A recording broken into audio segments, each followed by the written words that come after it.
Bonjour, ici Magali Lavielle de La Vie et les Rêves. Alors aujourd'hui, j'ai le plaisir d'interviewer Olivier Clémence du blog Réussir mon e-commerce, qui va nous partager ses astuces pour optimiser son temps et nous expliquer comment il a réussi à passer de 60 heures de travail par semaine à 35 heures de travail par semaine en tant qu'entrepreneur.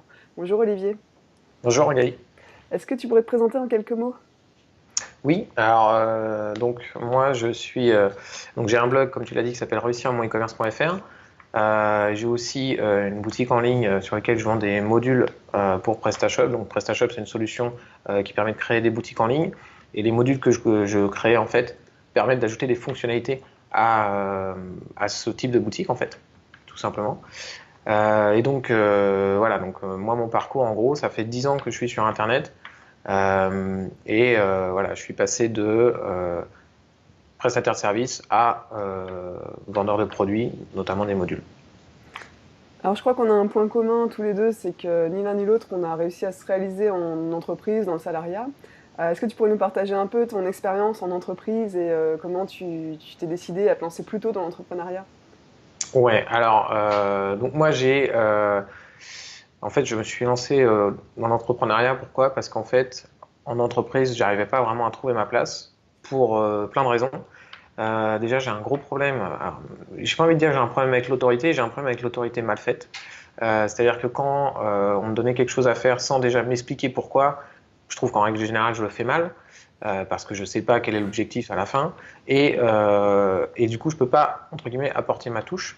Et voilà, quand on commence à proposer des idées qui peuvent paraître bonnes et qui sont absolument pas étudiées, parce que voilà, c'est pas comme ça qu'on fait, on fait pas comme ça ici, ça marche pas comme ça, c'est comme ça fait 10 ans qu'on fait les choses comme ça. Voilà, moi ça me pose problème. J'avais aussi des problèmes avec les collègues qui étaient avec moi. Pourquoi? Parce que il y avait un vrai problème. Il y avait vraiment des gens, beaucoup de gens, la majorité des gens venaient pour faire leurs 8 heures de travail et repartir chez eux. En fait, voilà, ils se mettaient en mode robot pendant 8 heures. Aucun intérêt à faire avancer la boîte ou quoi que ce soit. Et, euh, et voilà, il y avait donc pas d'engagement, il y avait personne essayait de s'investir vraiment dans le truc. Et du coup, quand toi, tu essaies de t'investir, tu as envie de te bouger, de faire des choses et d'être efficace. C'est un peu difficile de voir un petit peu l'ambiance générale autour. Et comme en plus, souvent, quand tu es employé dans une entreprise, tu peux pas tout faire par toi-même, eh ben, il y a des moments où tu te retrouves bloqué, tu te lances dans un projet et voilà, tu te retrouves bloqué par des personnes qui sont absolument pas motivées et qui vont même te démotiver à côté de ça. J'ai été aussi amené pendant un de mes stages, en fait, j'ai géré d'autres stagiaires en même temps et je devais rattraper leur travail qui était mal fait.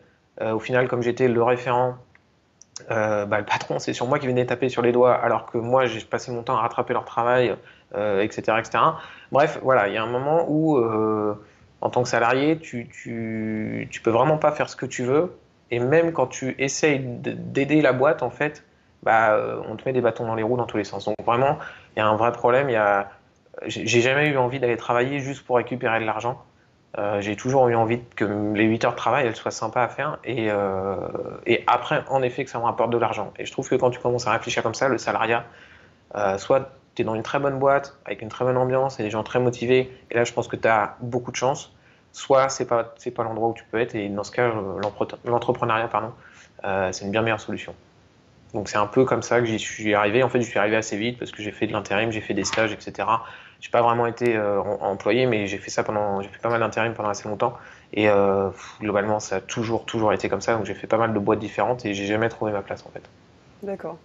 Donc rapidement, tu as plutôt choisi de te lancer dans l'entrepreneuriat et du coup, bah, ça a l'air d'être quelque chose qui t'a bien correspondu.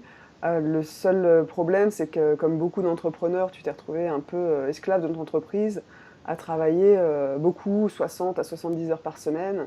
Voilà, est-ce que tu peux nous partager aussi un peu ce revers de la médaille, si on peut dire, de Ouais, l'entrepreneuriat?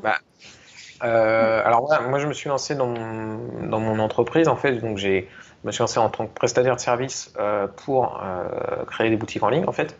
Enfin, pour au départ créer des sites internet, puis créer des boutiques en ligne, après intervenir sur des boutiques en ligne existantes. Ça, c'est un petit peu comment je me suis adapté au fur et à mesure. Et en fait, Oui, j'ai travaillé énormément en fait, j'ai vraiment beaucoup travaillé parce que, comme beaucoup d'entrepreneurs, euh, on a l'idée qu'il faut vraiment énormément travailler pour faire avancer les choses, ce qui n'est pas complètement faux. Il y a des moments où il faut quand même savoir que on va peut-être sacrifier quelques week-ends, on va faire des grosses journées pour faire avancer les choses. Maintenant, là où j'ai fait l'erreur de beaucoup d'entrepreneurs, c'est que c'est devenu la norme à un moment. Autant c'est normal qu'il y ait des périodes très fastes où on doit beaucoup travailler parce que il y a un projet qui doit se terminer, il y a une opportunité, etc. Et on ne peut pas vraiment la laisser passer. Mais à côté de ça, on ne peut pas non plus arrêter de faire ce qu'on fait habituellement. Donc on est obligé de rajouter du temps de travail pour bénéficier de cette opportunité. Maintenant, ça ne doit pas devenir une habitude. Et c'est ce que beaucoup d'entrepreneurs font, et c'est ce que j'ai fait pendant très longtemps, c'est que voilà, la norme, c'était devenu minimum 10 heures par jour, et que ce soit absolument normal de sacrifier des week-ends très régulièrement. Ce qui fait qu'on arrive à un 50 heures minimum par semaine et qu'on peut arriver jusqu'à 60-70 heures par semaine assez facilement. Donc là, c'est là qu'il y a un problème. Quand on en arrive là, en fait, bah, c'est significatif en fait d'un manque d'efficacité. Parce que normalement, on est censé être capable de faire sa journée en 8 heures et sa semaine en 35 voire 40 heures en fait. Et, euh, et voilà, par contre, là où vraiment c'était quand même super épanouissant, même si c'est pour ça qu'aussi c'est tout à fait possible de travailler 50 heures ou 70 heures sans devenir fou, c'est que c'est passionnant. J'expliquais que voilà, j'ai commencé par la création de sites, puis de boutiques en ligne, puis intervenir sur les boutiques en ligne, puis faire des modules, etc. En fait, à chaque fois, j'adapte mon activité lorsque j'en ai marre de faire ce que je fais. Ce qui fait que voilà, si je fais 50 heures de travail par semaine et que ça me plaît pas, bah j'avais la faculté en tant qu'entrepreneur de décider que ça me plaisait plus, je passais à autre chose et voilà. Donc du coup, c'est ultra motivant et on peut faire nos 50 heures, 70 heures. Maintenant, c'est pas forcément la bonne solution. Adapter son travail, c'est une bonne idée. Par contre, passer forcément 50, 70 heures, c'est pas une bonne idée. Et voilà, donc et après, donc, on va en parler, je pense, juste après, comment j'ai mis ça en place. Mais l'idée après, c'était de limiter mon temps de travail pour justement avoir plus de temps, etc. Alors justement, du coup, comment tu t'y es pris pour réussir à optimiser ton temps, à dégager du temps libre et à pouvoir trouver un équilibre dans ta vie d'entrepreneur? Alors en fait, voilà. Euh, c'est venu de quoi cette partie-là? Cette envie d'optimiser vraiment les choses. Comme je disais, moi, 50 heures, ça m'allait très bien, même si, même s'il y a une part un peu égoïste là-dedans, parce que le travail, c'est une chose, mais il y a la vie de famille à côté. Donc, il faut aussi déjà équilibrer par rapport à la vie de famille. Donc, il y avait une nécessité à ce niveau-là. Mais aussi, j'ai commencé à avoir des problèmes de dos, en fait, qui fait que je pouvais plus rester autant de temps devant un ordinateur. Et du coup, j'ai pas eu vraiment le choix au bout d'un moment. J'étais arrivé à un stade où 4 heures de travail, je pouvais plus faire plus de 4 heures de travail au bout d'un moment. Donc, bon, je me suis soigné, etc., etc. Mais l'un des facteurs principaux de ce problème, c'était le temps de travail. Donc, il fallait que je réduise ça. Donc, j'ai décidé entre guillemets, du jour au lendemain de faire 35 heures, pas plus. J'avais pas le droit de faire plus de 35 heures euh, par semaine. Et déjà, ça m'a obligé à écrémer, en fait, à enlever vraiment tout le superflu, à devenir beaucoup plus efficace, etc. Alors, c'est passé par différentes étapes, en fait, parce que là, je suis encore à 35 heures, mais je vais en reparler après.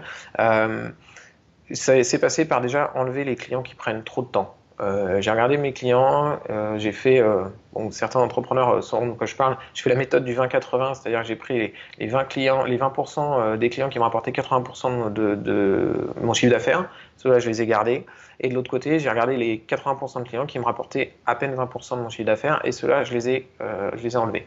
Du coup j'ai pu me concentrer que sur les clients euh, avec qui ça passait très bien. En règle générale, ces clients-là, c'est ceux qui vous prennent le moins de temps parce que voilà, ça passe comme une lettre à la poste, il n'y a pas de discussion pendant des heures et des heures. C'est ceux qui vous font le plus de commandes, mais aussi c'est efficace, on travaille tout de suite, on ne fait pas 50 devis, etc., qui font que perdre du temps. Donc ça, c'était une première partie, ça m'a fait gagner beaucoup de temps. Et après, j'ai mis en place plein de systèmes pour être beaucoup plus efficace et gagner du temps. C'est passé par notamment ne plus répondre au téléphone. Mon téléphone est en mode silence en permanence. Alors j'ai envoyé un mail à mes clients, leur expliqué que voilà, pour être plus efficace, j'avais besoin de ne pas être interrompu, et j'ai expliqué ça. Et là où on pourrait s'attendre à ce que des clients disent ouais, mais comment je vais faire pour vous joindre, etc.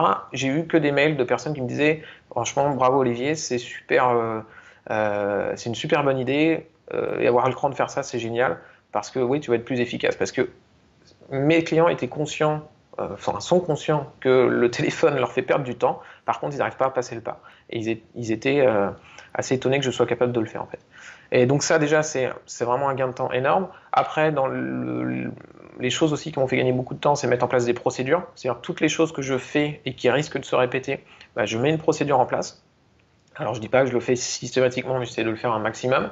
Ce qui fait que bah, si si je dois faire la procédure, si je relis ma procédure, bah, je vais aller beaucoup plus vite à chaque fois que je le fais. Et si je reviens sur cette chose-là alors que je ne l'ai pas fait depuis 2 mois, bah, je n'ai pas besoin de réfléchir à comment je le fais, je le refais tout de suite. Et ça fait gagner beaucoup de temps. Faire la procédure, ça nous fait perdre un peu de temps sur le moment, mais ça nous fait gagner du temps dès qu'on va le faire 2, 3 fois d'affilée en fait. Autre chose que j'ai fait, c'est traiter mes mails une seule fois par jour. Et en fin de journée, je traite mes mails à 15 heures. Le fait de faire ça, c'est que j'arrive pas dès le matin, je vais voir ma boîte mail et là je vois les mails urgents, au secours, j'ai un problème, etc. qui vont d'une me perturber alors que j'ai d'autres choses à faire qui sont plus pressantes que traiter les mails. Et, euh, et ça m'évite aussi de me dire voilà, faut que je traite ça et du coup je vais casser mon rythme. Alors que si je fais toutes mes tâches importantes, j'avance sur mes projets et après je traite mes mails. Et dans les deux autres choses que j'ai, enfin, qui sont vraiment significatives, après j'ai plein de petites choses aussi, mais c'est vraiment pour aller dans le détail. Mais sinon, dans les deux autres choses qui sont très utiles, c'est de planifier sa semaine vraiment à l'avance. Ce qui fait que tous les matins, voilà, au lieu d'avoir la boîte mail, on sait déjà ce qu'on va faire, donc on arrive. Là, par exemple, ce matin, je savais que la première chose que j'avais à faire, c'était faire l'interview avec toi. Donc, du coup, voilà, j'ai pas besoin de me dire bon, qu'est-ce que je vais faire, etc. Voilà. Aller voir ma boîte mail et puis que ce soit ma boîte mail qui planifie ma journée, ça c'est pas possible. Euh, et dans les dernières choses aussi qui sont très efficaces, c'est de, un peu de la même façon que je me suis imposé 35 heures et de ne pas avoir le droit de dépasser, c'est de s'imposer pour chaque tâche qu'on doit faire une durée et si possible une durée courte. Voilà. Là où j'ai gagné beaucoup de temps, c'est quand je rédigeais des articles, par exemple, je pouvais passer 8 heures à rédiger un article, voire une journée et demie. Voilà, c'était beaucoup trop long. J'ai décidé que je passerais plus de 4 heures. Et maintenant, en quelques temps, j'ai réussi à atteindre 4 heures en l'espace de 4 articles. J'ai réussi à atteindre 4 heures, comme quoi c'est tout à fait possible. C'était juste un blocage psychologique de me dire que non, 4 heures c'était impossible. Là, voilà, j'ai mis 4 heures. La première fois, j'ai dû mettre 7 heures, puis 6, puis 5, puis 4. Et maintenant, je dois être entre 2 et 3 heures pour rédiger un article. Donc toutes ces méthodes-là, vraiment, mis bout à bout, on arrive vraiment à gagner du temps. Et voilà, la dernière chose ce que je voulais dire, c'est qu'en fait, là, je fais toujours 35 heures, mais comme je disais, je vends des modules, et l'argent que je gagne avec mes modules me permet largement de vivre. Et le temps que je investis sur mes modules, c'est que entre 4 et 8 heures par semaine. Donc si je voulais, je pourrais travailler que 4 et 8 heures par semaine. Pourquoi je travaille 35 heures? Parce que j'ai d'autres projets derrière que je suis en train de mettre en place, et le temps, je l'investis dans ces projets-là, en fait. Donc voilà, on peut vraiment gagner beaucoup de temps en mettant des règles précises et en s'y tenant. Là, globalement, voilà, je pourrais passer moins de 10 heures par semaine pour gagner ma vie, en fait.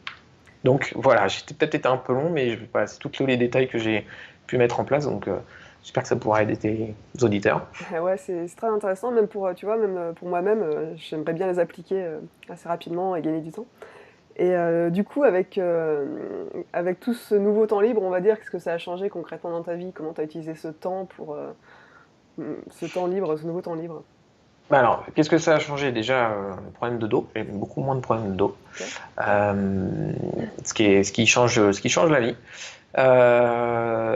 Comme je le disais, ça me permet de me mettre sur d'autres projets. Donc, j'ai un projet là qui va bientôt sortir début d'année prochaine pour les e-commerçants, pour les aider à référencer leur site internet.